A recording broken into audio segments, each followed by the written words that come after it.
आज हमारा lecture number 8 है और ऑफिशियल लेक्चर नंबर हमारा 199 है। तो हमारा आज का टॉपिक है हिंदू विवाह विच्छेद।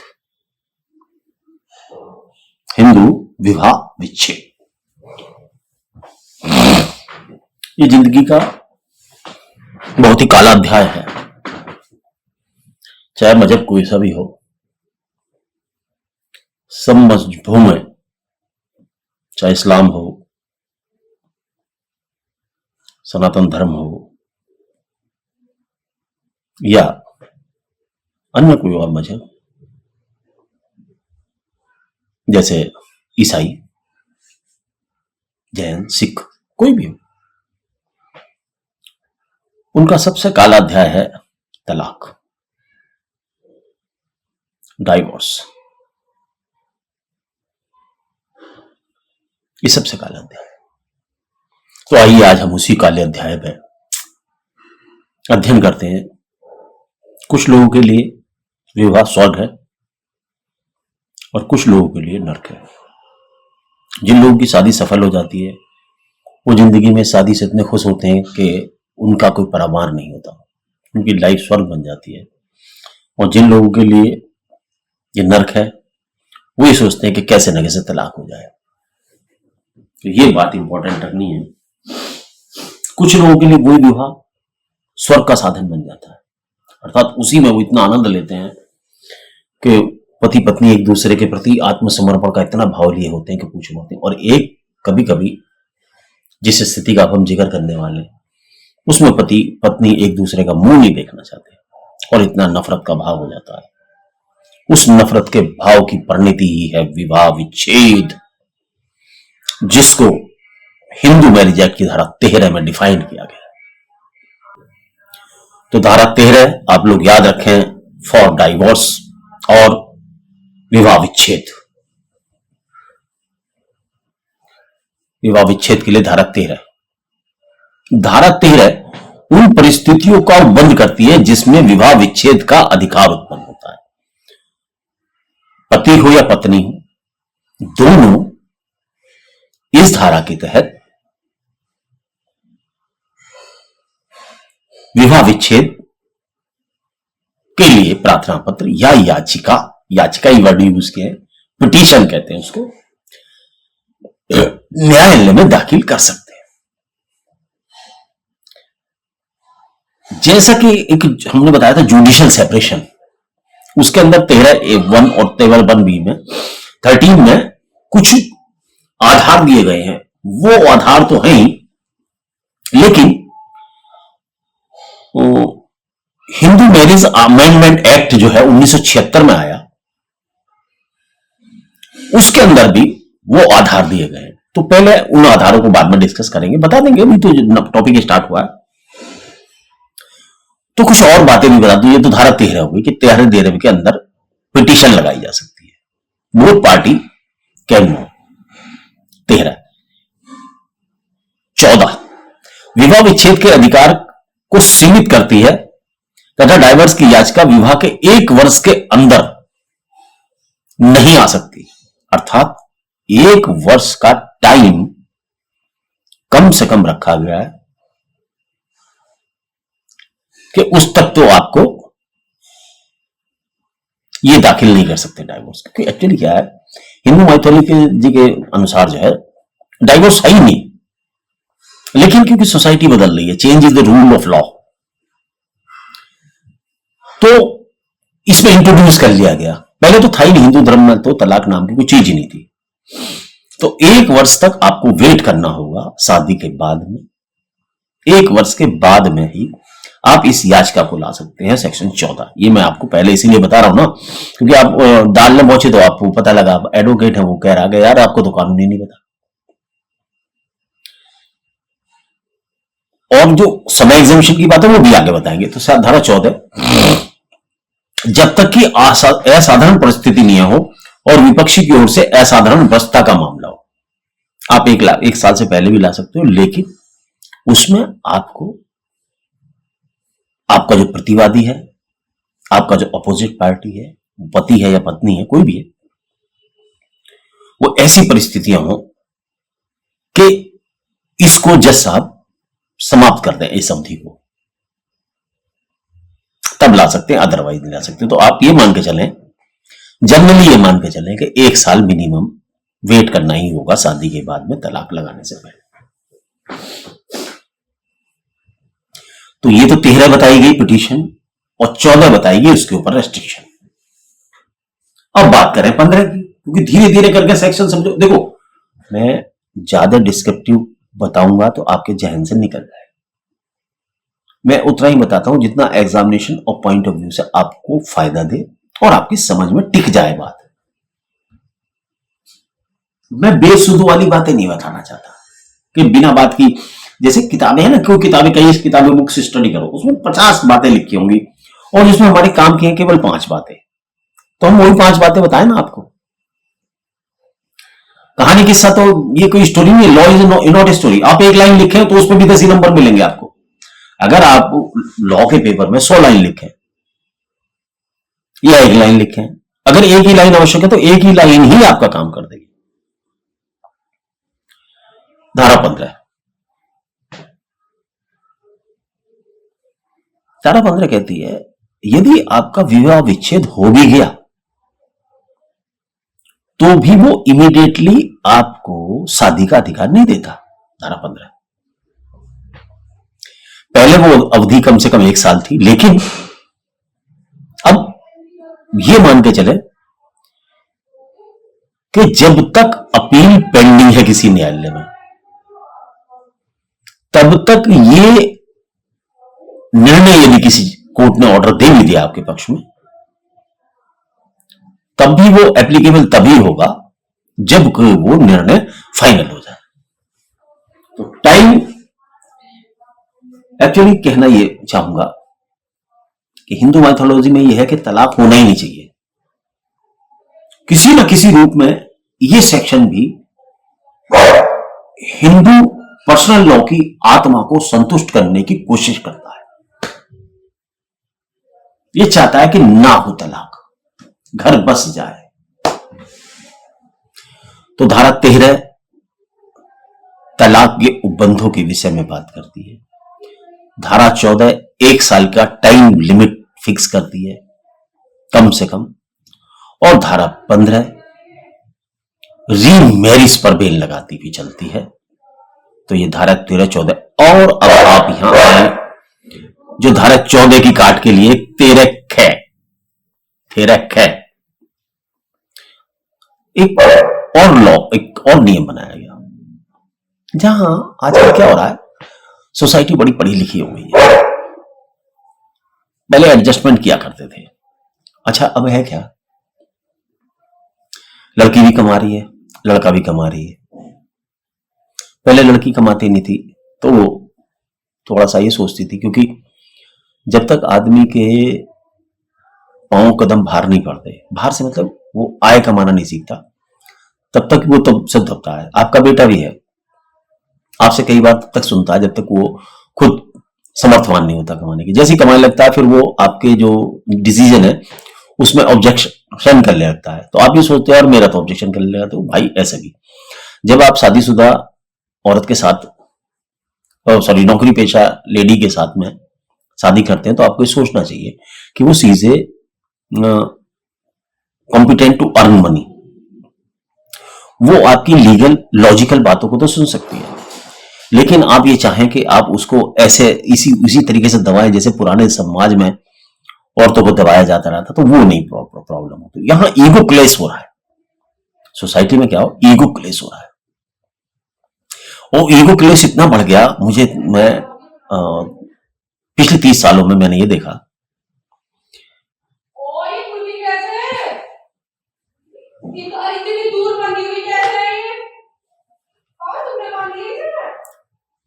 तो ये जो स्थिति आई है,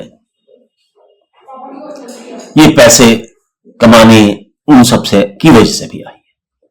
लेकिन 1976 में ही उन लोगों को एहसास हो गया था, उसके लिए उन्होंने ये अमेंडमेंट लाए। अब आप सुनिए जरा सा 13 ख क्या कहती है। मैक्सिमम मैं जो देख रहा हूं आज की डेट में, वो तलाक उन लोगों के बीच में हो रहा जो ज्यादा कहना नहीं चाहिए, बुरा ना माने कोई मेरी बात को, अदरवाइज नहीं, देखो जो सोसाइटी में परसेंटेज है, पढ़ी लिखी सोसाइटी में तलाक के केसेस बहुत ज्यादा बढ़ते जा रहे हैं, एक्स्ट्रा मैरिटल रिलेशनशिप बहुत बढ़ते जा रहे हैं, और उसमें कहीं ना कहीं उसका डाइवोर्स भी उसका कारण है, क्योंकि हर आदमी वफादारी चाहता है, वफादारी नहीं मिल रही, जहां वफादारी नहीं होगी वो तलाक होगा। वफादारीहीनता और बदजवानी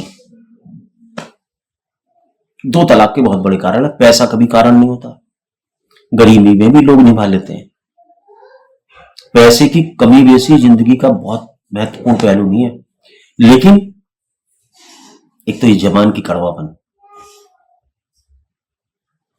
और पार्टनर की इज्जत ना करना, और दूसरा पार्टनर के प्रति वफादार ना होना, ये दो तीन चीजें जिंदगी में इस तलाक का बहुत बड़ा कारण है। चौथा कारण है नपुंसकता।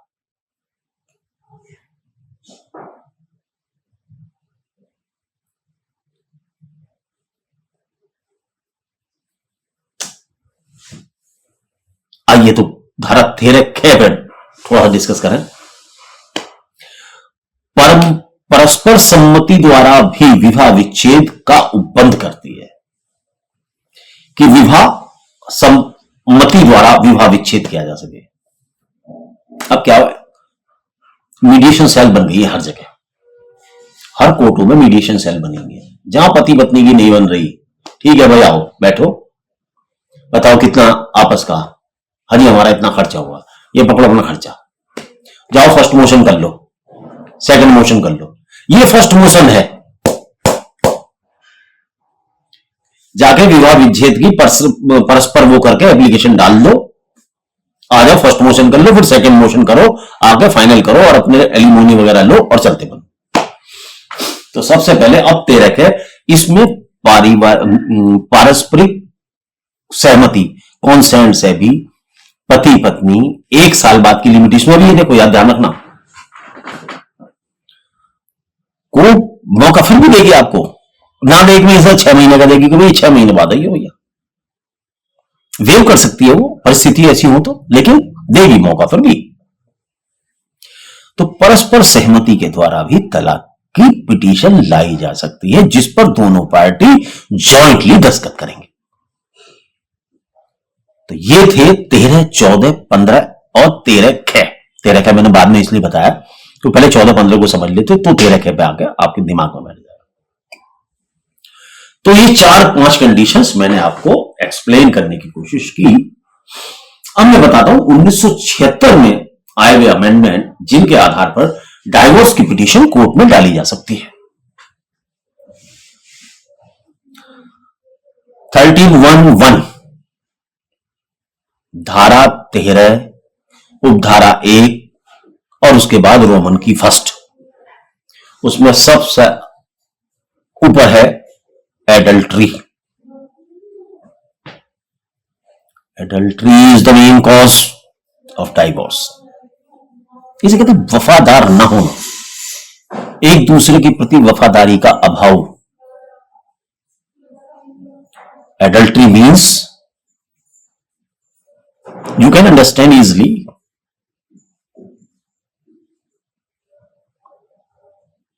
keeping relationship with others apart from husband or wife.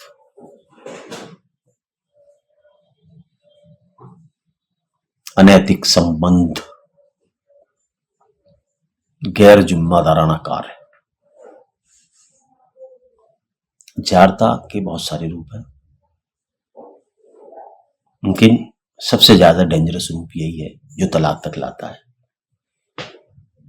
जारता का मतलब शुद्ध हिंदी में आपको बताता हूं, जब पति या पत्नी अपनी धार्मिक ब्याहता के साथ में वफादार ना हो, सेक्सुअल रिलेशनशिप के मामले में। एक कहावत है, घर की मुर्गी दाल बराबर वाली। तो ये सोच आपको निकालनी होगी अपनी जहन से। तो ठीक है, जारता इज ए मेन रीजन। तो पहला नंबर एक 13(1) में इस आधार पर पिटीशन डाली जा सकती है, 13(1). Second, what is the second reason? क्रूरता। देखिए मैंने पहले भी बताया था, उससे पहले आपको, क्रूरता क्या है? बदजबानी है। क्रूरता क्या है? असम्मान का भाव है। क्रूरता क्या है? ग्रीडीनेस ऑफ ह्यूमन बींग्स है, मेंटल टॉर्चर है। एक ना कमी ढूंढना, दूसरों में कमी ढूंढना क्रूरता है।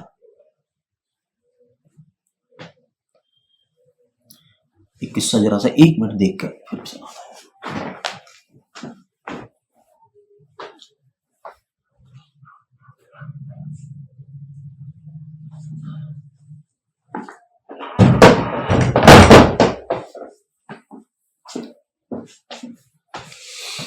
घर में बहु बच्चे होते हैं ना, तो थोड़ा सा सुनाने से पहले कोई कथा थोड़ा टाइम लेना होता। एक हमारे दोस्त थे, जरा क्रूरता पे सुनिए। क्रूरता का मतलब टॉन्टिंग बाजी भी होता है। टॉन्ट बाजी भी क्रूरता का ही एक पार्ट होती है। कम दहेज लाई है, ये भी क्रूरता है। क्रूरता बहुत सारे प्रकार की हो सकती है। कम दहेज लाई है, खाना बनाना नहीं आता, काली है तू, काली है तू, तेरे घर वाले बुरे हैं, तेरी माँ ने तुझे क्या सिखा के भेजा, ये सब क्रूरता है जो एक औरत के मस्तिष्क पर बुरा प्रभाव डालती है। इसी से संबंधित एक बात मैं आज जो मुझे याद आ गई इसे सुनाते हुए, मेरे एक मित्र थे गुजर बरादरी से, उनकी शादी 18-19 साल में जल्दी हो जाया करती है। शादी हो गई तो बाप और बेटे बहू के हाथ का खाना खा रहे थे। बहू नहीं थी। माँ बाप के घर से जब बेटी आती है तो हर व्यक्ति अपनी बेटी को लाड प्यार से पालता है, और जब 18-19 साल की उम्र में उसकी शादी होती है, साथ साथ वो पढ़ाई भी करती है, तो ऐसे में रोटी वोटी बनाना नहीं आता। तो बाप और बेटे गांव में चूल्हे पर रोटी बन रही थी और बहू बना रही थी, नई बहू थी। हो गए हुए महीने भर, साल भर को हमारा दोस्त खाना खा रहा था, और पिताजी भी, ये बात उसी की बताई हुई है मेरे दोस्त की। तो खाना खा रहे थे तो रोटी कुछ जली हुई आ रही थी। जब रोटी जली हुई आ रही थी तो लड़का जो है वो, जो है तो नई जवानी में आदमी को थोड़ा सा कुछ ज्यादा बोलने की और बड़बोले बन की आदत होती है। और लेकिन जो बुजुर्ग होते हैं वो बड़े समझदार होते हैं। और देखिए, एक बुजुर्ग अपने बेटे का घर टूटने से भी बचाता है। अच्छा बुजुर्ग। तो बेटा, रोटी आई पिताजी के, पहले पिताजी को सर्व की गई, पिताजी ने खा ली, अपने खाते रहे। इतने दूसरी रोटी आई बेटे के खाते में, अर्थात हमारे दोस्त के उसमें आई। दूसरी रोटी आई पिताजी को दी गई, वो पिताजी खाते रहे। बेटे, फिर जो चौथी रोटी, दूसरी उस रोटी उसके पास आई लड़के के, तो लड़का बोला अपनी पत्नी से, अरे तू देख के सेक ले, जली जली रोटी सेक रही है। अब देखिए, ये बात जो है वैधानिक रूप से देखा जाए तो क्रूरटी नहीं है, क्रूरटी तो नहीं है, लेकिन एक बाप ने कितनी अच्छी बात को संभाला है, ये बहुत महत्वपूर्ण बात है। ससुर ने कितने अच्छी तरीके से संभाला उसको, वो देखो, सुने जरा सा। बाप बोला बेटे से, अबे चुपचाप रोटी खा ले, हमारे दोस्त से ज्यादा होशियार मत बने, ये तो ये जली हुई रोटी दिख रही है, हैं? खाता हो खा ले, नहीं चलने बंद। बहू यहां पर रोटी बनाने आई है या परिवार चलाने आई है हमारा? देखिए, पहले लोगों की सेंसेस, बात की बात कह दी, सेंस ड्राइव हो गई कि सिर्फ रोटी बनाने के लिए नौकरानी नहीं है। भाई साहब, वो दिन है लड़के की हिम्मत नहीं हुई कि अपने बाप के सामने अपनी पत्नी की बेइज्जती कर सके, और वो परिवार आज भी चल रहा है। देखिए, अब हम ही 60 साल के हुए, ये मैं आपको कम से कम उसकी शादी की 40 साल पुरानी बात बता रहा हूं। तो देखिए, एक सास ससुर अपनी पुत्र वधू पर होने वाली क्रूरल्टी को बहुत हद तक बचा सकते हैं। ये क्रूरल्टी है। भले ही रोटी की बात है, आज रोटी के लिए कह रहा, कल को दूसरी चीज के लिए। कभी कभी सहनशीलता भी सीखो। सोचो यार, कोई तुम्हारे घर में आया, सीख जाएगा। आज नहीं सीखेगा, 15 दिन बाद सीख जाएगा, 20 दिन बाद सीख जाएगा। क्रूरता के अलावा अन्य आधार जो है वो एक और आधार है, कुष्ठ रोग या गुप्त रोग। ये भी 13(1) 4th और 5th उप सेक्शन में आते हैं। 13 का सेक्शन फर्स्ट, उप सेक्शन फर्स्ट, और उसके भी जो उप सेक्शन के अंदर जो सेक्शन है 4th और 5th, उसके अंदर भी ये आधारों में शामिल है। और इसके अंदर टाइम वाला जो फैक्टर था 1 साल वाला, उसको भी लुप्त किया जा सकता है। दूसरा इसमें क्या था, एक और नई सेक्शन इसमें जोड़ा गया, 13 के। अभी तक हम पढ़ा रहे थे आपको 13B, जिसमें एप्लीकेशन डाल सकती है परस्पर सहमति की। अब हमारा है 13A। वो क्या कहता है, विवाह विच्छेद की याचिकाओं में कुछ परिस्थितियों के अंतर्गत वैकल्पिक अनुतोष प्रदान करने के लिए न्यायालय को सविवेक का प्रयोग करने की शक्ति दी गई। अर्थात टाइम माफ करना भी चाहें तो भी कर सकते हैं। अंतर्गत वैकल्पिक अनुतोष नहीं करते विवाह विच्छेद, या कोई वैकल्पिक व्यवस्था करनी है तो वो भी कर सकती है कोर्ट। 13 ख तो स्पष्ट है ही आपको, पक्षकारों की परस्पर सहमति से विवाह विच्छेद की व्यवस्था के लिए महत्वपूर्ण परिवर्तन किए गए हैं। इस प्रकार इस संशोधन द्वारा हिंदू विवाह की संस्कारात्मक प्राकृतिक बहुत बड़े रूप से प्रभावित हुई। पक्षकार अपने मध्य करार करके विवाह विच्छेद कर सकते हैं, करने की उनमें चाहे तो कर सकते हैं। तो ये सेक्शन 13 में विवाह विच्छेद के आधार मैंने आपको बताने की कोशिश की। अब थोड़ा सा इस पर और प्रकाश डालता हूं, थोड़ा सा, और 8 मिनट के अंदर लेक्चर को खत्म करता हूं। ये सेकंड पार्ट है, वैसे भी इससे पहले मैं 20 मिनट लेक्चर दे चुका हूं। 13(1) की 13 ख परस्पर सहमति द्वारा विवाह विच्छेद में इसके कुछ बेसिक एलिमेंट्स हैं, जरा उन्हें आप समझ लें तो ज्यादा बढ़िया रहेगा। दोनों पक्षकार शादी के 1 साल के बाद ही इस पिटीशन को ला सकते हैं, लेकिन स्पेशल परिस्थितियों में जज साहब को ये पावर है कि वो इस टाइम को कंडोन कर सकते हैं, खत्म कर सकते हैं। यदि परिस्थितियां ऐसी हैं कि पति पत्नी के रूप में एक साथ नहीं रह सकते, ऐसा विचारण करने के बाद न्यायालय चाहे तो उस पीरियड को खत्म कर सकता है। दूसरी बात,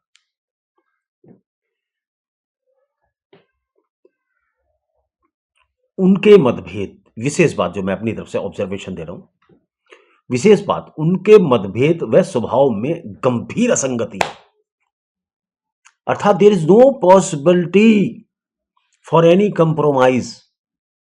तो ऐसी परिस्थिति में भी न्यायालय 1 साल के पीरियड को वेव्ड ऑफ कर सकता है, छोड़ सकता है। हमारे हिंदुस्तान की खासियत कानून की कई बार ऐसी लचीला भी है, और कानून होना भी चाहिए ऐसा, मोल्डिंग हो जाए, और जब सख्त हो तो बहुत सख्त हो। अर्थात उनके बीच में सहवास ही खत्म हो गया है। 1 वर्ष से उनके बीच में कोई मतलब ही नहीं रह गया, पक्षकार एक दूसरे से टच में ही नहीं आ रहा।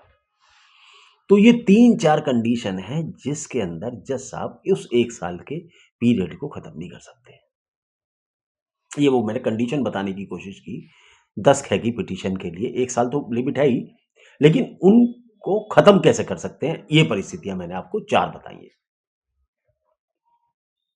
याचिका प्रस्तुत करने के 6 माह पश्चात और 18 महीने के भीतर, याचिका प्रस्तुत करने के 6 माह के भीतर, 6 माह के पश्चात और 18 महीने के भीतर यदि याचिका वापस नहीं ली जाती तो दोनों पक्षकारों को सुनकर याचिका को डिसाइड कर सकता है न्यायालय और आदेश दे सकता है। तो आप इसको समझें फर्स्ट मोशन। दोनों पार्टी ने दस्तखत करे और तलाक की याचिका डाल दी। यदि 6 महीने में वापस कर ली तो ठीक ठीक, नहीं तो 18 महीने के अंदर जज साहब अपने आप तलाक कर देंगे दोनों पार्टीज को सुन के। तो वो सेकंड मोशन हो गया। ये फर्स्ट मोशन है कि 6 महीने में तलाक की याचिका वापस ले रहे हो, नहीं ले रहे, नहीं लेते, चलो सेकंड मोशन फाइनल कर दो, हटाओ, छुट्टी हो गई। तो कई बार ये फर्स्ट मोशन और सेकंड मोशन की कहानी आपके सामने जब आप प्रैक्टिस करेंगे, भाई ये फर्स्ट मोशन कर दिया सर, सेकंड मोशन चल रहा है, इस तरीके की बातें आपके कई बार सामने आएंगी। तो आप ये समझो पहले याचिका डाली गई, दूसरे उस पर ऑर्डर करा लिया, फाइनल हो गया, पैसा दिया, खत्म हो गया किस्सा। बहुत बुरा अध्याय है जिंदगी का ये, जिसकी जिंदगी में बीतता है उसे पता है, लेकिन अच्छे आदमी को, नालायकों को नहीं पता। कभी भी नालायक को कभी फुर्सत ही नहीं पड़ती।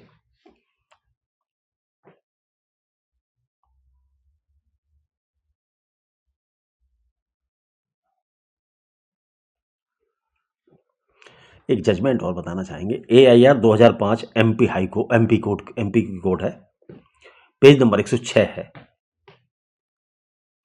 6 माह तक प्रतीक्षा अवधि जो संयुक्त याचिका द्वारा और पश्चातवर्ती मोशंस द्वारा, संकल्पों द्वारा, फर्स्ट मोशन और सेकंड मोशन बताया ना मैंने आपको, यही है, समझ लेना इसको। 6 माह तक प्रतीक्षा की अवधि जो संयुक्त याचिका अर्थात फर्स्ट मोशन और पश्चातवर्ती संकल्प अर्थात सेकंड मोशन के मध्य धारा 13B के अंतर्गत जो नियम हैं वो मात्र निर्देशात्मक हैं, आज्ञापक नहीं। निर्देशात्मक हैं, हिंदू माइथोलॉजी को ध्यान में रखते हैं, मैंडेटरी नहीं है बस। तो श्रीमान जी, ये हमने आपको बता दिया। यहां पे एक और बता दें आपको, अभी टाइम है हम पे, हाँ 3 मिनट है। AIR 2000 supreme court 735 All India Reporter सन 2000 माननीय सर्वोच्च न्यायालय पेज नंबर 735 पे कहता है। और एक और सुन लें, AIR 1992 सुप्रीम कोर्ट 756 पेज पर कहती हैं, आदरणीय सुप्रीम कोर्ट 756 पेज पर कहती हैं, शून्य और शून्य करणीय विवाह से उत्पन्न बच्चों की वैधता के विषय में कि वो वैध माने जाएंगे।